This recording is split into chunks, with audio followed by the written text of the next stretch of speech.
Eu sou o Vinícius. E hoje nós estamos aqui com o Cezinho, o César aqui, vai bater um papo com a gente, falando um pouquinho sobre a parte de produção audiovisual, sobre a experiência dele, sobre o aspecto hoje da economia no mercado que ele atua. Tudo bem, pessoal? Boa noite. Para quem não sabe, a Master Movies é uma empresa que produz, né? A gente tem até apresentador. Vocês estão chiques, né? A gente pegou algumas dicas com um cara que manja. Isso daqui, ó, é via WhatsApp, brincadeira.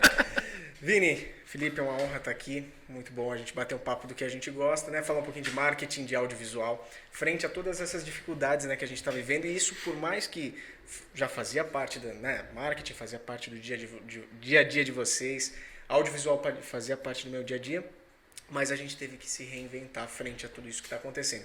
E com certeza, se você não tinha contato com audiovisual, hoje você teve que se adaptar, teve que inserir de alguma forma, seja através de um delivery, que você tinha que fazer uma arte, você tinha que reinserir no mercado dessa forma. Né? Antes de a gente começar no nosso tema propriamente dito aqui, eu queria saber como é que eu te apresento, César. É cineasta, é produtor, é empresário?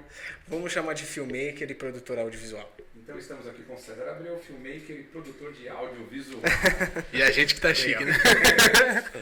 Tá, o tema principal aqui da nossa live pro pessoal, a gente passa muito pela parte de como os vídeos podem ajudar a uma empresa a ganhar mais dinheiro, a vender mais, a gerar mais conteúdo. Propagar, né? Exatamente, né? Que você já fez alguns com a gente já falou bastante sobre alguns clientes de vocês. Eu queria que você falasse um pouquinho pro pessoal, como que você vê essa questão dos vídeos gerando um pouco mais de receita para empresas, essas questões. Como isso ocorre, por que isso ocorre? Tá.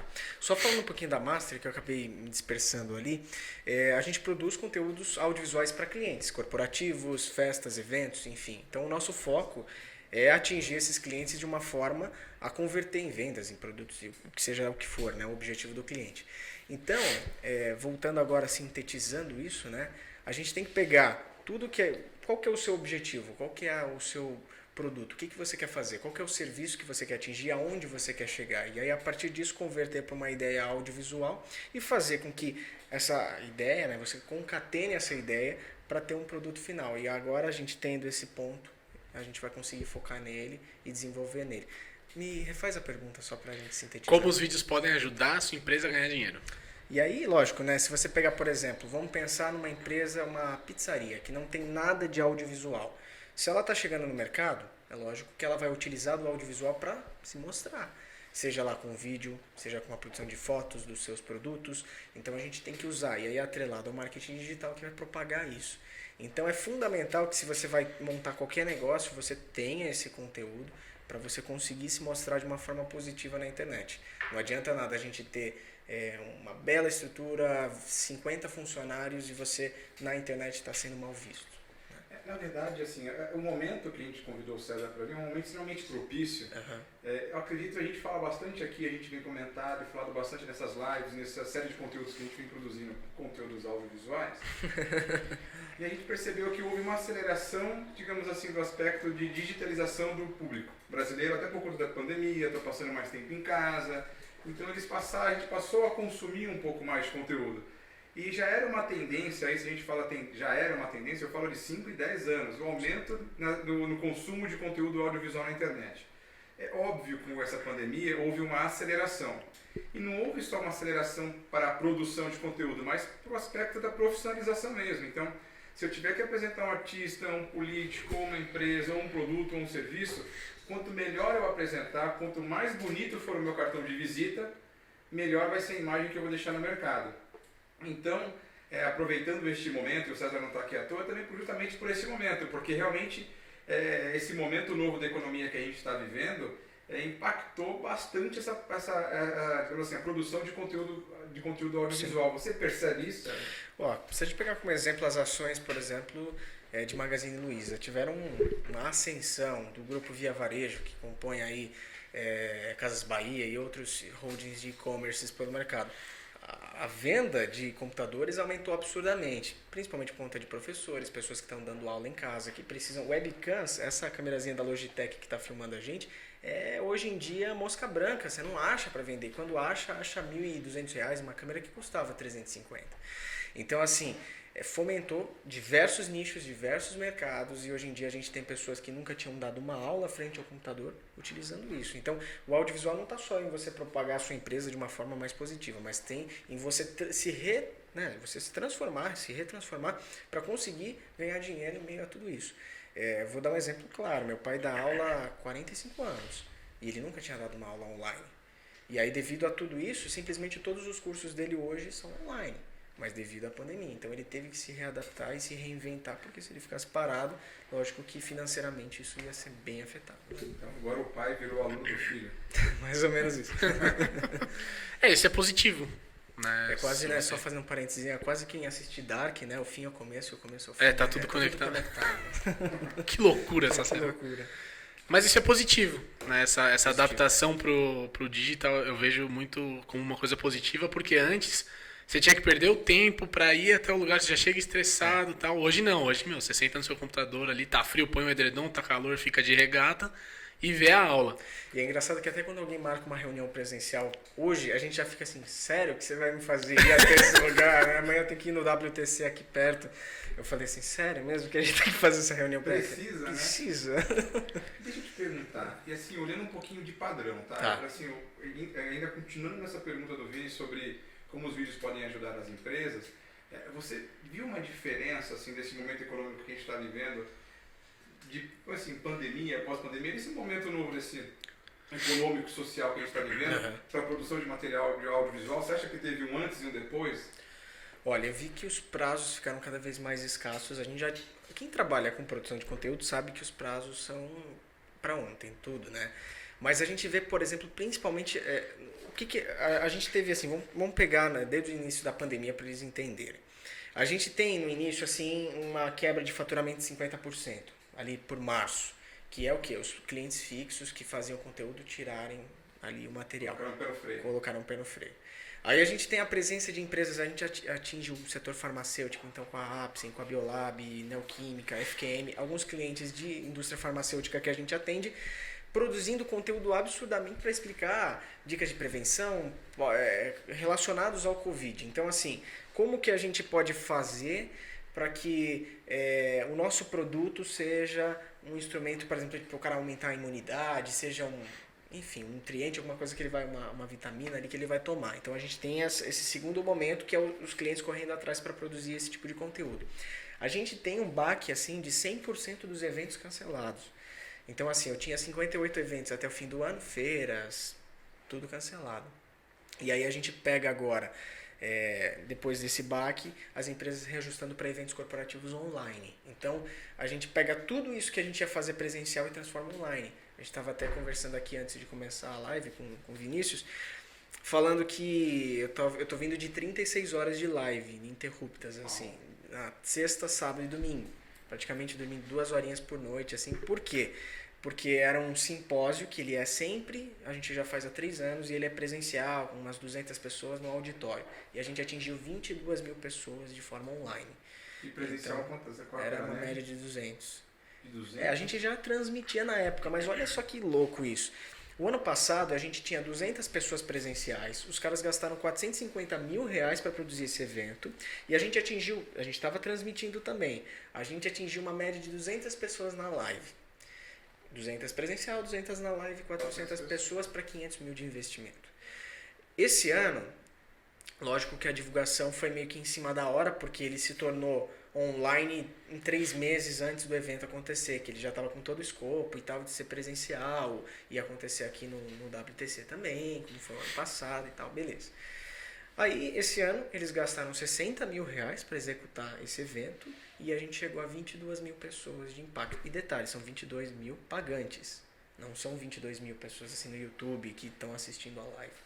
Então a gente vê que as pessoas estão começando a se acostumar mais com eventos online, sendo que o cara às vezes vinha do Nordeste para chegar lá na convenção, gastava uns 3, 4 mil reais do bolso em hospedagem, passagem e tal, e às vezes a matrícula do evento era 200, 300 reais, mas o cara pagava tudo aquilo para chegar ali e participar do evento. Então eu vejo, assim, pós-Covid, as pessoas olhando para os eventos virtuais como a única saída, uma forma mais acessível e também cobrando um nível de presencial, não é aquela coisa assim, por exemplo, vocês desde o início das lives fizeram adaptações aqui. Por quê? Porque o mercado exige. Se você pega uma primeira live e a live de hoje, a gente tem uma qualidade técnica superior de áudio, de vídeo e tal. Então, é como se o mercado exigisse isso no setor corporativo das empresas que fazem isso, mas de uma forma muito absurda. Então, eu vou dar um exemplo. O Zoom, só para não me prolongar aqui, mas o Zoom foi uma coisa que, virou tendência nessa pandemia, né? Uma plataforma, né? A plataforma de call, né?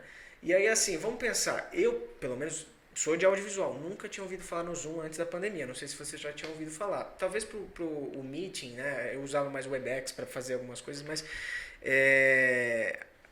a gente vê o Zoom assim entrando pro povão, para todo o público ali como uma forma de ferramenta de estrutura, mesmo de alicerce. E aí, chegar no meio da live, lá não estava no cronograma, isso não, foi no domingo. Aí chega assim, vai entrar uma pessoa pelo Zoom, isso já estava configurado que ia entrar alguém pelo Zoom, mas o mestre de cerimônias ia falar, oi pessoal, tudo bem? Fulano de tal vai entrar com vocês, tá. E a gente ia cortar pro cara no Zoom. Não ia ter interação. Na hora H o cara fala assim, pô, esse cara é meu amigo de 20 anos, tem como a gente fazer um bate-papo, dividir a tela e eu bater um papo com ele? Essa dinâmica, para quem tá vendo, simplesmente dividiu a tela, colocou um falando com o outro, mas tecnicamente falando, é uma série de mudanças que tem que ser feitas assim, com o programa rolando ao vivo. E a gente conseguiu entregar. Quando ele falou, da hora que ele falou para a hora que a gente entregou, foi coisa de 35 minutos, assim, de diferença. E a gente tem que ter todos os planos B na cabeça, C, D, E, para conseguir atender de uma forma a não ser uma gafe, né? Porque tem que funcionar, não foi testado. E, cara, um sinal vindo daqui, um sinal vindo dali, a gente tem que lidar com delay. Delay na internet é uma coisa que não tem muito como você fugir, então você tem que programar os atrasos de áudio, atrasos de vídeo, enfim. Para que tudo, quando o cara fale, oi, tudo bem, você tá me ouvindo? Oi, tô te ouvindo. Para que isso flui de uma forma e não o cara fique olhando lá para a tela, entendeu? Então, aqueles famosos links ao vivo, links ao vivo, que antigamente era feito via satélite, às vezes tinha atraso e tal, hoje é tudo feito via internet e aí eles conseguem arquitetar os delays ali para fazer com que o material fique bem fluido, né? É legal ver a semelhança disso que você falou bastante com o marketing digital especificamente, porque você traça um objetivo e você tem que ir atrás desse objetivo, né? Eu acho que é um pouco diferente, mas é parecido, é meio paradoxo. Para você fazer essa adaptação, você tem todo esse risco que você falou. A gente não, né? A gente pode analisar um resultado ali mês a mês. Lógico que não são 35 minutos, mas a gente consegue adaptar um pouquinho mais com um pouco menos de risco. Mas é legal você falar isso porque tem muita gente que não sabe, que acha que é só, né? Corta a cena e joga a cena. Abre, vai lá no Zoom, preferências, põe lá, saída. Gente, não é, tá? A gente tentou ligar esses microfones aqui, testando, Se não fosse o César... Foi pelo WhatsApp, né? E foi pelo WhatsApp. Você vê como o audiovisual tá até nas coisas mais básicas. E não foi nem com chamada, foi vídeo. Foi no Cezinha, me ajuda, cara. Onde eu plugo aqui? Né?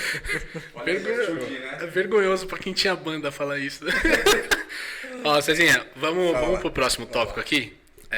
A gente sabe que existem vários tipos de vídeo, né? Institucional, comercial. Dá uma pincelada nisso para o pessoal entender um pouquinho melhor e pensar, a pessoa que tem empresa, qual é o melhor momento para eu investir num vídeo institucional ou para eu investir num vídeo comercial, como que eu faço isso? Só para complementar um pouquinho aqui a pergunta do Vini, a gente já se conhece há um bom tempo. Sim. Tá? Eu sei as diferenças que a Master Movies tem no mercado, em termos de produção, em termos de redação, em termos da pós-produção. Não entendia nada disso, continuo entendendo um pouquinho, mais ou menos na sua cola. Explica também, quando você estiver falando um pouquinho dos tipos de vídeo, como é que é a atuação da Master Movies e o que ela faz para ser diferente. Tá. Bom, a gente começou como qualquer empresa começa, fazendo videozinho ali para pequenas empresas, né? Então, isso foi em 2013, na verdade 2012 que a gente iniciou. E aí veio, em conjunto com isso, eu falei assim, vamos produzir alguma coisa que seja diferente, né? E a gente fez um programa pro canal Off, que era o Por Aí. E, cara, eu lidei com todo tipo de situação que você possa imaginar. Intempéries, gravar num canyon, ventar, voar o microfone 200 metros para baixo da montanha. O que você pode imaginar? E você tem que gravar aquele conteúdo. Então, acabou que a gente teve que lidar com situações totalmente adversas, mas isso foi uma bagagem, assim, absurda, no quesito... Nesse ao vivo, como eu falei, criar uma solução para uma uma ideia maluca de um cliente na hora H ali. Porque eu acho que o legal é você falar para o cliente, não, a gente consegue fazer. Você falar que não dá, tá no protocolo lá, não tá combinado isso. Mas você conseguir fazer um negócio ao vivo e o cara ver você, a sua equipe se desdobrando e você pôr no ar, cara, isso é muito gratificante para quem faz e para quem vê também. Com certeza dessa live a gente tinha representantes de vários ali laboratórios, com certeza isso daí contou para futuros trabalhos. Então assim, voltando para o segmento de produção de vídeo, a gente tem institucionais, que é um vídeo que você mostra a sua marca. Então quando você chega assim, por exemplo, eu falo, você tem uma empresa, sei lá, uma sorveteria, eu pergunto para você, me fala um pouquinho sobre a sua sorveteria, qual que é o diferencial que você tem, o que você faz? Ah, eu faço sorvetes artesanais, que tem sei lá, um aroma diferente, uma fragrância diferente, ele é 100% natural, ele é vegano, enfim, ele tem a sua característica. E aí você fala assim, tá, tudo bem, vamos transmitir isso de uma forma visual para o cliente. Então ele passa a saber o que você faz de uma forma visual. Então isso é um vídeo institucional. Só que a gente pode fazer esse vídeo de várias formas, mostrando a sua estrutura, se você tem uma estrutura, fazendo uma animação, se você é uma startup que só tem a ideia na cabeça e o restante é conceito. Às vezes você tem a estrutura, mas ela é feia. A gente já conversou N casos, né, com clientes que a gente debateu e, putz, o cliente, cara, do lado do prédio do cliente tem uma favela, uma comunidade, não vai ficar legal subir um drone aqui para mostrar, ficaria muito mais legal um motion mostrando que ele pode atingir o Brasil em 3 dias, e aí um serviço de disparo, de logística, entendeu? Então, você mostra coisas que são importantes e o que não é importante você preenche com imagens de banco de imagem. Quando a gente vê um comercial da Vivo, do Itaú, e aí você vê aquele pessoal dançando, o pessoal olhando, um gerente atendendo, aquilo é banco, não é uma imagem que alguém pegou, foi lá na agência, pode até ser para alguma campanha específica, mas raras exceções. Principalmente para a internet, né? Para TV, normalmente os caras investem, mas para a internet, esses comerciais que você vê no YouTube, normalmente vem de um banco de imagem. Então, você pode produzir um vídeo nessa linha de gravação, você pode produzir uma animação, e aí a gente foi se dividindo. E graças a hoje a gente tem entrado no Motion Graphics, eu vou te falar que nessa pandemia 90% do nosso faturamento está apoiado em animação. A gente voltou a fazer gravações agora, agosto, e lives, né? Mas vamos pensar que assim, março, abril, maio e junho foi apoiado em motion. Empresas farmacêuticas falam assim, eu preciso de 15 motions para explicar isso aqui. Sendo que às vezes isso ia ser explicado em um vídeo, mas o cara não queria vir falar 5 minutos para a câmera, o presidente, seja lá quem for. E não tinha tempo, nem espaço, nem dinâmica para mandar uma equipe, estava tudo fechado, as estradas às vezes estavam interceptadas, as ruas também, então isso foi muito complicado e o Motion foi uma saída assim, que eu tenho amigos que infelizmente não foram para essa área, fazem casamentos, fazem outros tipos de eventos e hoje em dia estão... É um ano sem trabalho. É um ano sem trabalho. Se você não se preparou, você está sofrendo. Deixa eu te perguntar, tem uma coisa muito parecida com o que você acabou de falar, com o que a gente faz aqui. Né? Nós temos uma agência de marketing digital, muitas vezes o cliente chega e acha que simplesmente a gente consegue, me faz um site, e acha que o resultado vem com o site. A gente explicar o impacto disso, o que a gente tem que fazer, que existe uma série de ações integradas, qual que é a melhor estratégia. Alguns clientes vêm com uma proposta, às vezes até acertam na proposta, aquele tiro no escuro. Fechei os olhos, chutei e acertei o ângulo. Ou então vem aqueles clientes que realmente falam assim, não sabemos o que a gente vai fazer, dá um caminho e um norte pra gente. Qual que é o tipo de cliente mais comum da Master Movies quando a gente fala em empresa, assim, especificamente empresa? Pelo fato da gente tá atingindo empresas maiores, a gente já tem um corpo de marketing que normalmente vem com uma ideia já determinada. Eu vou dar um exemplo. A gente fechou essa semana 2 filmes publicitários para Biofarma, que é a Biolab. E aí a gente vai fazer assim, vai ser num autódromo, um carro eles têm um medicamento que age muito rápido. Eu não posso dar muitas informações porque ainda é uma campanha, né? Mas, então não se preocupe, a gente mas, não conta pra enfim, ninguém. Mas enfim, vai ter um contraponto ali entre carro, velocidade, uma pessoa andando e tal. E aí você tem que transmitir isso de uma forma legal e bonita. Então assim, a sua pergunta só inicial foi... Se o cliente já chega com uma ideia pré-definida... Sim. Então assim, nesse caso, por exemplo, eles já vieram. A gente quer essa ideia, o escopo é esse, vocês têm que conseguir um autódromo, um carro veloz, um ator assim, um figurino assim, tal. Mas se você chega, por exemplo, para um cliente pequeno, para a academia do bairro, que a gente vai cobrir esse cara pequenininho e o cara grandão. Eu acho que não dá para você fechar. A gente tem uma equipe reduzida de 4 pessoas que vai só atender a esse pessoal mais básico, que está introdutório ali. Você segmentou Sim. a tua empresa, tem uma equipe que atende um perfil de clientes, pequenos que eu consigo postos, cobrar um valor mais acessível, porque eles também têm ali um nível, vamos dizer assim, de qualificação e de requisitos menores. Exatamente. Ele é um profissional bom que consegue viabilizar aquilo, mas ele não vai precisar fazer uma animação, por exemplo, 3D naquela produção. Ele vai fazer uma edição bonita, porém vai conseguir atingir. Então, se você pega esse tipo de cliente que já vem com... Os maiores já vêm com a ideia, ó, eu quero isso, eu tenho... Às vezes já chega até com o valor, né? Eu tenho esse budget, o que a gente consegue fazer com isso? Ponto. Os pequenos não. Os pequenos falam... Normalmente, ó, eu tenho uma empresa assim, assado, o que eu posso fazer? E aí você tem que direcionar. Na maioria das vezes, esses pequenos, o Motion atende bem, porque o cara não tem nem estrutura própria, não tem o que mostrar. Então, um Motion que o cara vai gastar, sei lá, entre R$1.000 e R$2.000, ele vai conseguir atender e ele tem alguma coisa para mostrar, entendeu? Sendo que o grandão não adianta ele mostrar um Motion, ele tem várias forças de venda, ele tem vários produtos, ele tem que ou criar vários mini produtozinhos e divulgar, ou ele tem que ter um big do institucional que ele vai gastar muito e aí ele vai pôr na TV, ele vai pôr no YouTube, ele vai, entendeu? Jogar aquilo para frente. Então a gente tem os dois tipos de clientes, os que são pré-definidos e os que não são. Legal.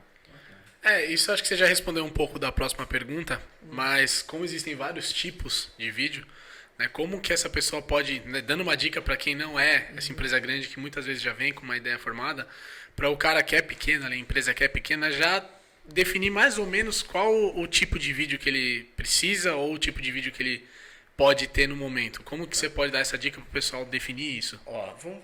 Primeira coisa, né, que a gente tem que pensar, isso em qualquer área. O que você quer fazer? Qual que é o público-alvo que você quer atingir? Eu quero... Vamos pegar a ideia do sorvete. Eu quero vender sorvete para senhoras de idade.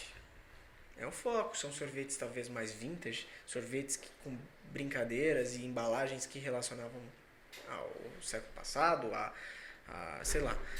E aí, 70, 80, 90 anos atrás. Exatamente. E aí esse é o seu foco. Ou diferentemente, sei lá, de uma empresa de sorvetes que quer atingir uma criança agora de 10, 15 anos com uma Peppa Pig, uma, sei lá, Mundo Bita na sua campanha, nos seus produtos e vai relacionar essa campanha de marketing.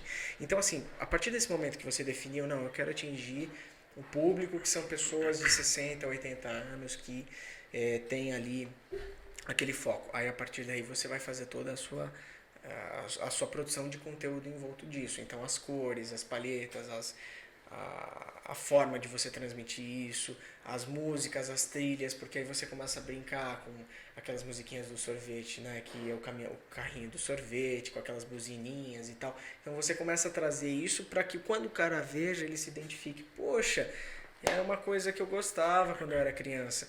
O Biotônico Fontoura não se tornou um clássico, né? A mesma coisa da Sustagem Kids, o menininho lá do brócolis, que inclusive, né, ele faleceu um tempo atrás, foi uma história triste. Mas enfim, foram marcos. É isso. Verdade. Foi retrasado, trágico, passado, né? Que ele foi arrastado por um carro, não foi uma coisa assim. Foi. O da Chicória. Da Chicória. Momento triste. Né? É um spoiler de 10 anos aqui, mas eu... Isso, só tem uma década atrasada. Só isso. Mas enfim, foi quase na mesma época que eu acho que o filho daquela atriz famosa da Globo foi arrastado no túnel aqui em São Paulo. Acho que foi na mesma época. Não, que ele foi atropelado andando de skate. Lembra que num túnel? Acho que eu sei o que você tá falando. Eu não me lembro agora o nome dela. Mas enfim, foi nesse mesmo período. E aí, você pega esses grandes marcos que criam ideias, né? Você vai pensar ali um fichamento de uma ideia, de uma palavra-chave, de uma referência na cabeça de uma pessoa. E quando toca, eu não sou da geração do Biotônico Fontoura, mas se entrar alguma coisa ali com um potinho marrom, entendeu? Com uma determinada trilha, um menininho tomando um xarope, eu vou sentir essa referência, entendeu? Sendo que, por exemplo, poderia ser do Fih uma experiência dele quando ele era pequeno. Então, a gente conseguir referenciar esses grandes marcos da história publicitária também traz um impacto visual no vídeo muito mais interessante. Uma das coisas que me chamou a atenção, a gente aqui a gente passou um bom tempo procurando um parceiro de audiovisual aqui, até a gente chegar em você. E uma das coisas que chamou a atenção na tua atuação com a gente logo de cara foi o fato de você agir de uma maneira muito parecida como a gente atua no termo do marketing digital. A gente nunca fecha escopo. Né? Então, por exemplo, um cliente chega aqui com a gente e assim, eu quero fazer um e-commerce. O que é normal. Aí a gente vai sentar com o cliente, a gente tem um brief do tamanho de uma caçarola, para falar outra coisa, assim, e vamos bater um papo, e vamos interagir. Às vezes até o cliente perde um pouquinho a paciência, porque já sei o que eu quero, mas às vezes não é o e-commerce que o cara precisa, porque ele vai vender 1, 2, 3 produtos, ele vai gastar um dinheiro muito alto para produzir e-commerce, fazer contrato com banco, com empresa de logística, tal, e a gente chega e orienta esse cliente a gente dá algumas possibilidades. Fala assim, a gente tem esse cenário e tem aquele cenário. E foi basicamente o que você fez com a gente, ou seja, é um pouquinho da sua especialidade de produção audiovisual, mas você acaba tendo que entender um pouquinho de negócio também, né? De entender como é que o negócio funciona. Você falou um pouquinho agora de, basicamente o que você fez, falando de definir público-alvo, a gente chama de persona aqui, então digamos que a persona é 50% do nosso trabalho, né? Assim, a gente definir, traçar a persona ou as personas. É mais ou menos assim que você tem que atuar para você realmente ter um sucesso, que o objetivo do cliente seja atingido? Ó, eu vou pegar como exemplo a Serasa Experian, que é nosso cliente, é uma big empresa, né?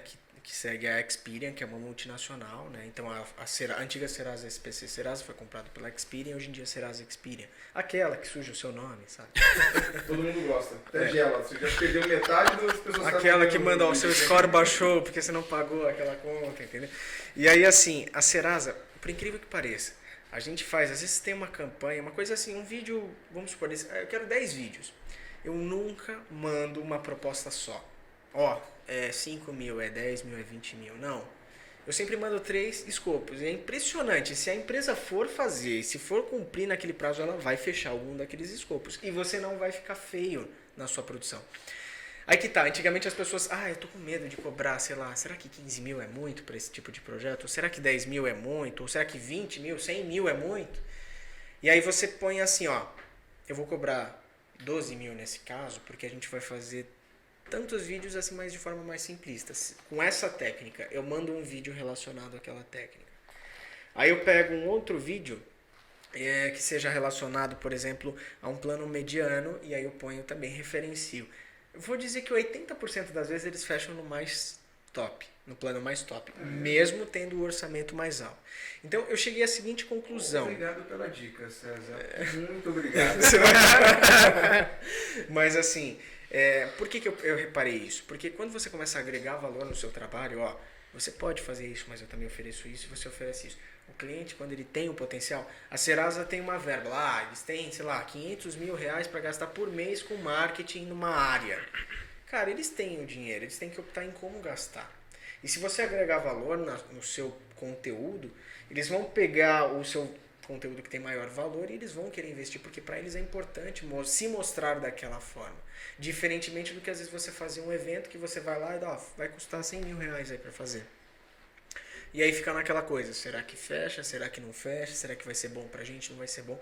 Então quando você consegue mostrar o impacto que isso vai ter com a referência, eu acho que a referência é fundamental, você acaba fechando.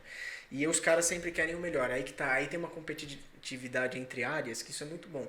Eu vejo isso na Biolab, vejo isso na Serasa, vejo isso na Neoquímica. Existem muitas áreas, e as áreas elas estão disputando a todo instante. E aí, dentro do mesmo segmento ou dentro não, dentro da mesma empresa. Você tem a área de força de vendas para um remédio X, que é a força de vendas para um remédio Y.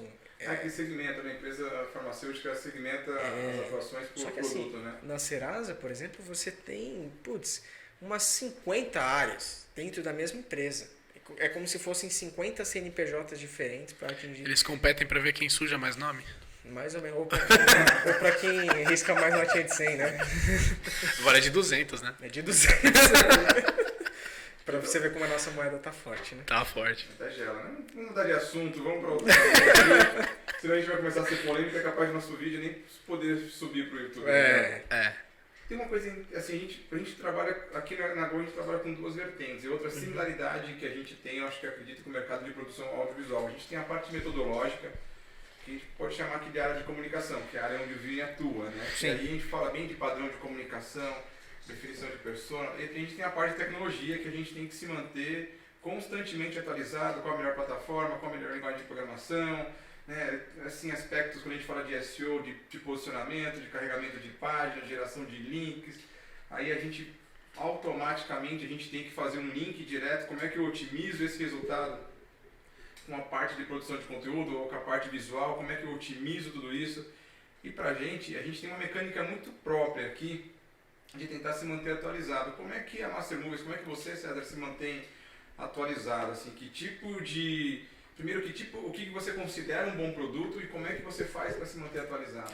Vamos pegar o live stream como exemplo, que é uma coisa que a gente já faz há mais de 3 anos, live. Mas eu acho que a melhor atualização que você pode ter em qualquer empresa é o próprio mercado. Ele te mostra o que você precisa. Você vai se você quiser. Então, assim, eu vou te dar um exemplo. Você chega para cobrir feira, você é um filmmaker que faz filme de stand. É uma coisa que a gente faz também. Mas aí o cara chega e fala assim, você tem foto 360? Aí você fala, não tem, desculpa. Mas se você conseguiu absorver essa situação, que é uma necessidade do mercado, e você passa a oferecer, você está se atualizando. Então, live stream, tem como pôr o cara no Zoom, ao vivo, interagindo aqui? Se você falar, não tem, você vai ficar desatualizado. Então, o mercado te diz para onde você tem que ir. Vai se você quiser. E quem não vai, acaba ficando para trás. Então, assim, eu não sei se vai ser uma tendência daqui a 10 anos ter, sei lá, vídeos institucionais em holograma. O cara vai, dar um play aqui e vai começar um holograma mostrando a empresa dele. Talvez seja o futuro das produtoras de vídeo gerarem esse tipo de conteúdo. Hoje em dia não é. Lógico que as tecnologias de projeção vão ter que caminhar junto, como a TV que é hoje em dia 4K, antigamente era SD, tubo e tal. Então as coisas vão caminhando junto.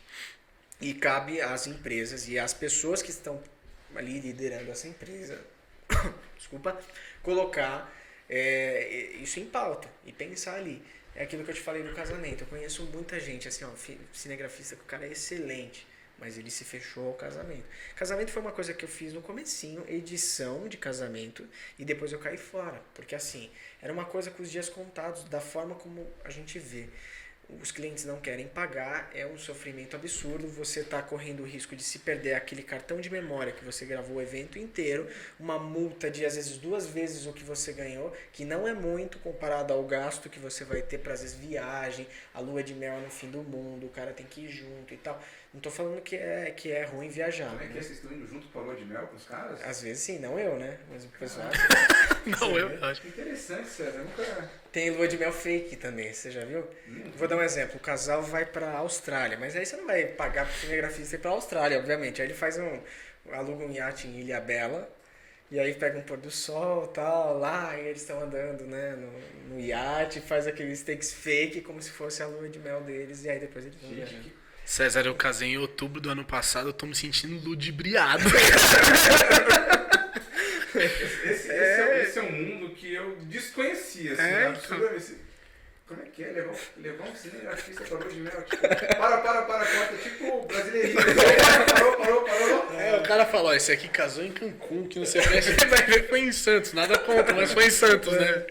Não, mas assim, a gente pega...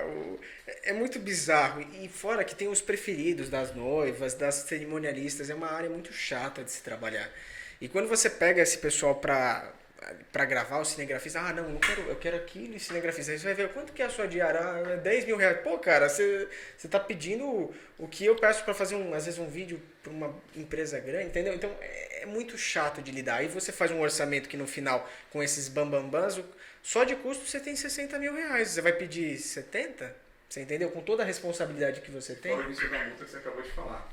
Isso eu tô falando nos casamentos tops, né? Mas você tem também os casamentos mais humildes e tudo mais, que aí eu também acho que não vale a pena pelo trampo que você tem. Vou dar um exemplo. A pessoa vai casar num lugar que não tem ar-condicionado, que é quente, que você vai ficar ali exposto, que você vai ficar... Aí, sabe, você tem que pegar o carro, sair 4 horas da manhã daquele lugar que às vezes é um lugar meio afastado, você vai correr risco. Então, assim, é o tipo de coisa que, botando na balança, pra mim, o corporativo é mais pressão. Obviamente, você está ali no ao vivo com um cara que está injetando num evento 2 milhões e ele quer resultado. Não tem essa, vai cair a live no ar. Não tem. Você tem que ter backup de 5 máquinas, você tem que ter backup de internet de 10 links, não importa, mas não pode cair. Pode cair energia do hotel, tem gerador. Então, assim, Você lida com uma pressão absurdamente. A gente sai com o peito doendo, assim, de tanta tensão, sabe? Quando chega à noite, você desmonta. Mas eu acho melhor do que trabalhar com a pessoa física. Porque a pessoa física, cara, ela vai te perseguir pro resto da vida. Não, tem expectativa. A gente está falando de um evento que marca a vida da pessoa. Exatamente. Marca praticamente 2 vidas, se não mais pro resto da vida dessas pessoas. Então, realmente, a cobrança deve ser melhor. Se a gente entrar para indo já caminhando um pouquinho para outra pergunta aqui, a gente, quando a gente toma um cuidado muito grande, né, a gente simplesmente não sair fazendo. O que é não sair fazendo? É muito comum no mercado de digital, por exemplo, alguém bater na porta de uma empresa e falar assim, eu quero fazer um site, o cara faz. Eu quero fazer uma campanha de ads, o cara eu faço. Eu quero fazer uma campanha eu quero que você faça a gestão das minhas mídias sociais, por exemplo. A empresa vai e faz. A gente tem um cuidado aqui que é muito grande, a gente entender o que o cliente quer, aonde ele está, para onde ele quer ir, com quem ele quer falar. A gente chama isso basicamente de desenvolvimento estratégico de uma campanha, sabe? Tem a configuração de BIOS, esse tipo de coisa, que é tão importante quanto a qualidade, ou até mais importante quanto a qualidade do material que está sendo postado. Sim. Isso dentro da produção audiovisual é chamado de roteiro. Né? O que, assim, a gente tem várias características, vários pontos que a gente considera importante quando a gente vai fazer uma campanha de mídias sociais, por exemplo, sabe? A gente tem que deixar muito bem definido o padrão, aonde o cara quer chegar, porque a gente configura uma BIOS primeiro, a gente traça bem uma persona, a gente faz algumas experimentações, 1, 2, 3, 4, 5 publicações para ver o que o mercado está respondendo, para a gente estar no caminho certo. Dentro da produção audiovisual, a gente considerando o aspecto do roteiro, que é o que vai nortear todo esse desenvolvimento. O que é bom? O que é considerado bom para a gente ter um bom roteiro? Assim, quais as características de um bom roteiro? Primeiro, atender o que o cara realmente precisa, não o que ele quer, né? Então, assim, você pegar, por exemplo, o caso do sorvete pro senhorzinho lá, porque ele quer atingir. Não adianta ele fazer uma campanha com Justin Bieber cantando, tomando sorvete. Não adianta, não é o público. Então, você tem que atingir o que ele precisa atingir, não o que ele quer atingir. Então, eu acho que o diferencial de uma empresa é entender o que ele precisa e não oferecer o produto que é mais caro. Ele tem que sentir confiança. Se eu pegar esses grandes clientes, a Serasa, a gente produz o que? Há uns 2 anos. Se você pegar o que eu fiz para eles na primeira vez, sinceramente, acho que foi R$750. Foi o primeiro negocinho que eu fiz. Eu poderia ter tentado vender um produto de 5, 10. Poderia ter dado certo, mas na maioria das vezes você tem que agregar valor, né? Então a gente tem um monte de coaching aí que fala sobre valor, a sua marca e tudo mais. Mas isso é verdade. Se você chega ali, não adianta você querer subir no 10º degrau se você não passou pelo primeiro, dentro daquela marca, dentro daquela empresa. Às vezes o produto que eles já querem de início, eles vão apostar em você. Eu quero fazer uma campanha inteira com você. Toca o barco. Mas muitas vezes a gente tem que atingir ali especificamente, né? Então, o roteiro, ele é fundamental para o que a pessoa precisa. Então, eu preciso atingir os senhores de idade com a campanha do sorvete. Beleza. Como que esse roteiro vai? Vai fazer pesquisa, vai trabalhar na pré-produção. Eu trabalhei um tempo na O2 Filmes, hoje em dia uma das maiores produtoras do Brasil aí. E a O2, ela faz séries e conteúdos que iam pra Globo e tal. E a gente fez aquela série 13 Dias Longe do Sol, que foi ao ar na Globo. E a gente fez um trabalho de pesquisa absurdo com o Corpo de Bombeiros. A gente gravou um documentário de mais ou menos uns 10 dias, assim, mostrando as operações deles, só para os atores assistirem e verem, os atores que iam ser os bombeiros e tal, para eles conseguirem entrar naquele papel. Então o roteiro ele tem que atingir o público que for atingir, ele tem que ser muito certeiro para a necessidade da marca. Fez o roteiro, pensa no público. Exatamente. Qualquer coincidência é mera semelhança. Falando de roteiro ainda, Cezinha, e aproveitando um pouco de marketing, de tal, essas questões, a gente vê que o mundo está correndo cada vez mais, né? Sim. O cara que vê um anúncio no YouTube, ele pula dentro de 3 segundos. Você acha que isso foi um desafio para vocês falando de vídeo comercial? Por exemplo, a famosa Betina, né, que chamou a atenção em 5 segundos e causou um baita rebuliço, porque tem gente que discorda, tem gente que concorda, porque a informação que fez ela chamar a atenção pro vídeo foi uma informação que para muita gente é absurda, né? Para muita gente não é. Você acha que isso é um desafio pro roteiro, por exemplo? Eu preciso chamar a atenção em 5 segundos, senão o cara me pula e eu vou gastar dinheiro. Eu acho o seguinte, a Empíricos tem um tipo de marketing muito agressivo. É um marketing que não quer saber, por exemplo, vamos pensar, o Felipe Miranda tem muito essa conduta eu gosto muito do mercado financeiro, estudo isso e tal. E a dinâmica que ele tem é assim, você vai perder todo o seu dinheiro se você continuar apostando no que você acha. É uma frase de impacto que começa ali. Isso chama a atenção. Só que às vezes essa frase de impacto é meio absurda. E aí você vai falar assim, como assim? Peraí, meu nome é Betina, tenho 1 milhão, 200 em 22 anos. Você vai falar, é impossível essa menina com 22 anos, se ela não ganhou isso de alguma outra forma, ter transformado 1.000 e poucos reais em 1 milhão. Quem conhece de mercado financeiro sabe que ela teve que aportar, alavancar e tal. Então, assim, pensando nessa dinâmica, o tipo de marketing ali, que é um marketing agressivo, ele chocou pelo lado absurdo. E, lógico, o quanto que eles investiram. Eu aposto o seguinte, faz uma campanha para a empresa de sorvete falando uma coisa absurda assim e investe R$1.000. Vê se ia ter o mesmo impacto que a Betina. Não. Aquela campanha da Betina, Empíricos, eu acho que foi 2,7 milhões de reais que eles gastaram no YouTube para porque quase todo vídeo que você ia ver tinha, né? Tinha. Tipo assim, eles colocaram 2,7 milhões no negócio. Então, assim, você vai fazer lá, monetizar o anúncio, 2,7 milhões e passar e pum, disparar. É muita coisa. Então, ali, qualquer coisa que eles colocassem ia viralizar se tornou uma coisa maçante. É igual, por exemplo, vamos pensar aqui, deve ser um grande... Eu até queria perguntar como é que vocês lidam com isso também, relacionado ao marketing digital. A gente abre um vídeo relacionado a esse tema, vem lá. Com o Wix você tem o seu melhor site da melhor forma.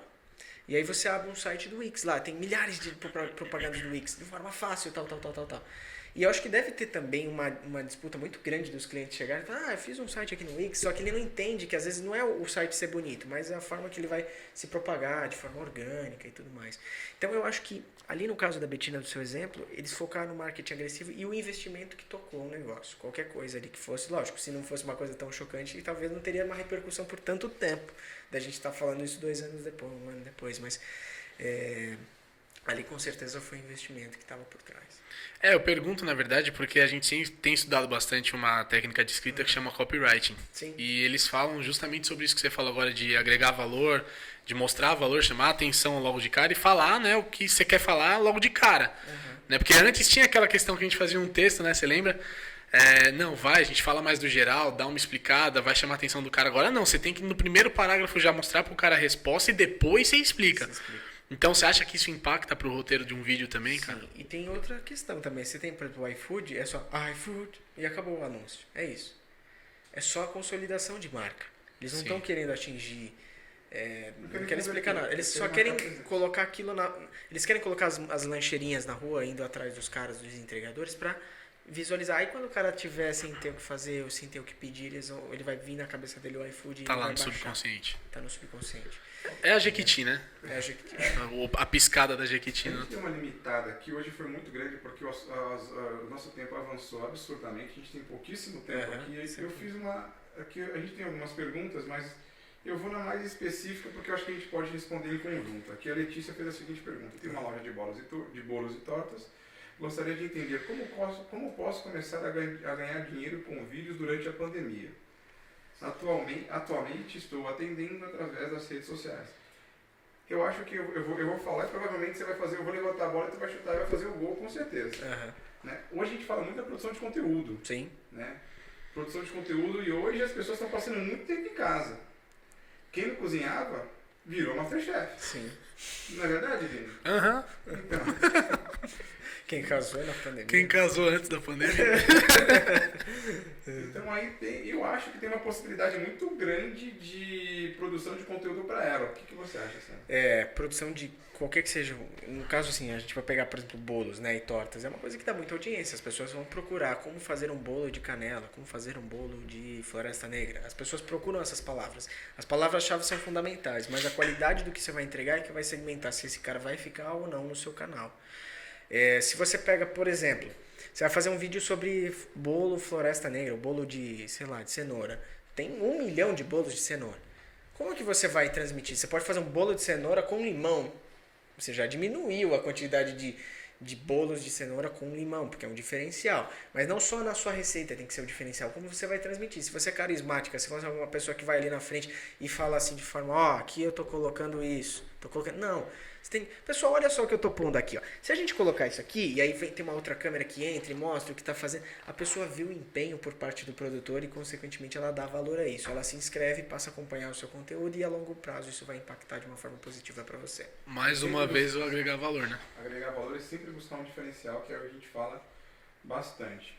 Aqui eu vou correr um pouquinho, César. Vou colocar 2 perguntas em uma aqui.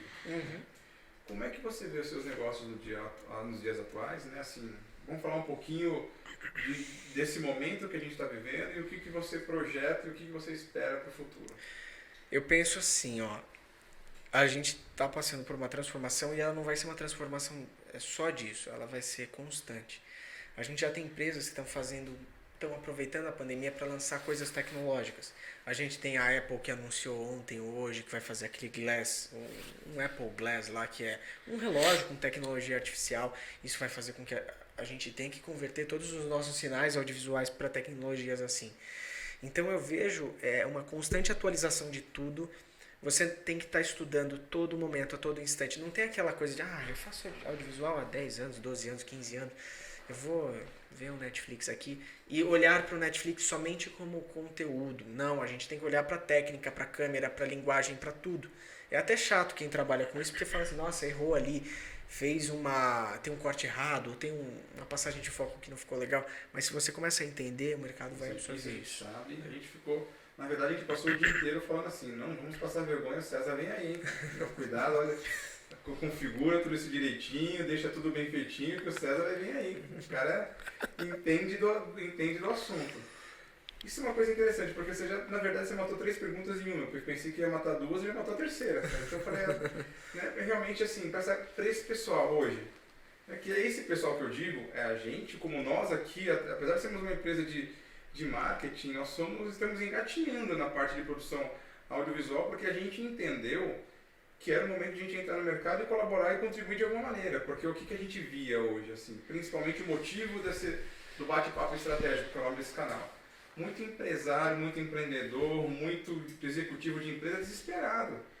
Né? Assim, é óbvio que os órgãos de segurança e de saúde não divulgaram a quantidade de doenças, de tentativas de suicídio. Às vezes foi maior que de Covid, às vezes até, né? Foi de muitos empresários e empreendedores, porque eles acharam que estavam num beco sem saída, assim, sabe? Assim, eu não vou sair nunca disso daqui. Então esse canal é para mostrar que assim, a gente tem contato com diversas pessoas de diversos segmentos, de pessoas que procuraram se reinventar, que buscaram se reinventar e que existe sim uma luz no fim do túnel. Você foi um caso disso. Né? Não é só mas já era uma cultura da Master Music. Você saiu de um padrão de produção de casamentos, como você falou, e foi para um nicho de mercado que é produção de vídeos corporativos. Você também teve que se reinventar nessa pandemia, você teve que, na verdade, abrir mão de alguns valores, de alguns ideais, né, e construir outros. Sair da zona de conforto. Eu acho que isso é a palavra-chave. Se você sai da zona de conforto, você está se arriscando mais, mas você também está aumentando absurdamente a sua possibilidade de acertar. Eu acho que digamos assim, a gente poderia até fechar, não falar mais nada. Acabou, assim. Palavra de impacto. Né? Eu acho que sair da zona de conforto, eu acho que a gente até, ser humano, a gente tende e se manter numa zona de conforto É natural, você pega sempre o mesmo lanche no McDonald's ou no Burger King, porque você está confortável com aquele resultado e que você gosta daquilo. A gente falou um pouquinho dos dias atuais. Eu queria, na verdade, Cezinha, só pra gente fechar aqui, a gente já tá quase batendo o tempo. A gente tem mais 5 minutinhos. O que você espera de amanhã para vídeo? Você acha que vai manter esse consumo que a gente vê hoje? Porque, assim, aumentou muito. Né? A gente tinha uma crescente já, mas foi uma coisa exponencial. E que você desse algumas dicas pro pessoal que quer produzir algum vídeo ou, sei lá, de maneira amadora. Por exemplo, a pessoa que quer mostrar fazendo bolo em casa, dá algumas dicas, ângulo, luz, essas coisas. Dá uma olhada no meu canal. Isso que eu ia falar, não vai dar a receita do seu bolo, né? Não, mas olha só, falando só um pouquinho sobre... vai ter muita gente que vai vir atrás, né? Vai ter muito produtor audiovisual que vai estar surgindo. Antigamente as pessoas queriam ser engenheiros, queriam ser advogados e médicos, exatamente. E hoje em dia, eu acho que o audiovisual, o marketing vai estar com umas top produções dos próximos 10 anos ali. Porque vai ter muito mercado e vai ter pouca gente para atender. E aí vai ter espaço para todo mundo. Mas você tem que também, olha só, você tem um iPhone hoje em dia que faz coisas muito legais. Só que as pessoas não sabem usar o iPhone da forma como ele foi produzido para ser usado. Algumas sabem, mas são raras. Então você saber entender e absorver, putz, eu não posso pagar R$1.000 por vídeo que eu for fazer. Eu estou começando minha empresa agora. Mas eu posso usar os R$5.000, R$7.000 que eu investi num celular para tentar transmitir pelo menos a minha ideia de uma forma melhor. Então o que eu espero do amanhã é que a gente tenha que acompanhar esse crescimento, porque fazer um vídeo institucional, isso daí o cara faz com o celular dele. Mas um live stream com multicâmeras, com link ao vivo, isso não é todo mundo que faz. Você não faz ali dando... Você faz uma live, mas você faz uma live como a gente está no Instagram agora, com uma câmera, um áudio ambiente, e é isso aí. Para você fazer outras coisas, você tem que profissionalizar. Então a gente pensar que para a gente atingir esse público, a gente vai ter que se profissionalizar. E aí o canal Claquete é um canal que eu falo sobre audiovisual. Já estou aí há um tempinho fazendo, mais de 5 anos, fazendo conteúdo nessa linha, onde eu falo um pouquinho de novidades, tecnologias e como você pode, se você voltar aos vídeos antigos, como é que você pode agregar na sua área e aprender a usar o seu equipamento de uma forma mais profissional.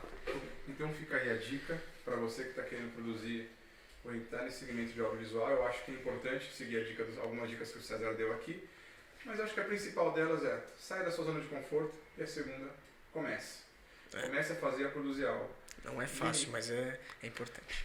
Vini, obrigado mais uma vez, parabéns pela preparação do conteúdo, pela preparação do material. César, muito obrigado por ter aceitado o convite de ter vindo aqui. Contribuiu bastante, acho que para mim foi muito rico. Eu acho que as pessoas que estão vendo e que vão ver posteriormente vão gerar conteúdo como a gente está gerando. Vão gerar aqui, conteúdo, né? com muita qualidade, mas vão se sentir muito mais seguras, que é o mais importante, porque a gente que lida com comunicação, quando a gente começou a lidar com isso, foi um Deus nos acuda. Vamos fazer, mas como? Como da primeira, que, como você disse, olha a primeira e olha agora, não é só a primeira, é aquele destravamento, foi quase uma sessão de descarrego aqui atrás, né? Relaxa, respira, o outro nervoso, o outro isso daqui não parava de rir, o outro que será que vai dar certo, que não sei o que, depois as coisas começaram a ter um pouco mais de corpo. O público é a família ainda, né? Você não pode fazer mal. Mas a gente te agradece demais por ter vindo, muito obrigado para as pessoas que estão vendo, que vão ver aqui futuramente, espero que tenham se beneficiado desse material, um forte abraço para vocês. Valeu, gente. Tchau. Até mais. Tchau.